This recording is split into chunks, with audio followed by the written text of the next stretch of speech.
Takže dobré ráno, je 16.11. prichádza veliteľ aj z hliadkou vojenskej policie, tak som zvedavý, čo sa ide diať. Dobré ráno všetkým, chcem vás... Nie, pani...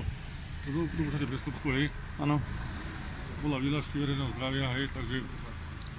Rúško si dáte, alebo nie? Nie, odmietam si dať rúško, nasadiť. Môžem poprosiť číslovka vaše, ak som nesmiel. Ale poprosím vás potom nezverejňovať na nejaký stránka. Môžem číslovka poprosiť vaše. Ďakujem. Vidíte vás, ďakujem. Dobre, ako sme si telefonovali, hej, minulý týždeň. Áno. Keďže si sa dopustili nejakého prestupku, máme nejaké predvolanie, ktoré by ste mali na 18. Dobre? Dostali na vojenskú policiu do Topolčian. Adresu viete, máte napísanú, my sa aj telefonovali spoločne, že hej. Dobre. Tu vám dám, jednu minúta, čo bude pre vás. Ďalšie, môžeme tu na? Môžeme, samozrejme. Máte pero svoje? Pero mám. Toto máte tomu prvému, hej. Prvému skutku, čo bolo 20... Útorok, keď sme tam boli. Útorok, hej. Dám vám to na dvoch vytlačkov, máme dva prestupky, hej. Máte to v jednom prestupku, v druhom prestupku. Je to na jeden deň. A ten druhý prestupok je kedy? Teraz? No, či ako? Minulý týždeň, čo sme boli tu, tiež. No len tu pán kolega hovoril, že sa jedná o jeden priestupok. O aký druhý priestupok je teraz reč?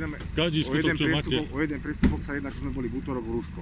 Ten neupustili tie výzvy a tak ďalej, to sme upustili, to je... Áno. To bol ten druhý. Posledná o jeden priestupok, ale viacej skutkov, hej, že každý deň, keď spravíte takto, máte skutok, že sa dopúšťate priestupku. Jak aj dneska sa takisto dopúšťate priestupku, lebo... Dobre, čiže tu sa vlastne jedná o jeden priestupok, ktorý sa opakuje každý deň. Áno. Čiže každý deň papier tým pádom, že neopostupný. Každý deň máte skutok, hej.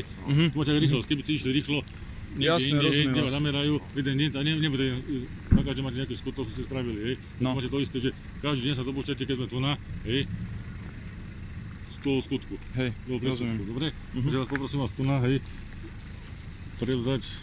Dobre, dajte, ja si to prečítam. Toto je vaše, jedno je vaše, hej, toto je k tomuto vlastne.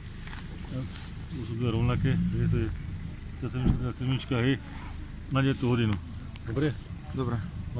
Toto bude vaše, to nemusíte ani chodiť. Tu vás poprosím tomuto podpísať. Dobre, moment.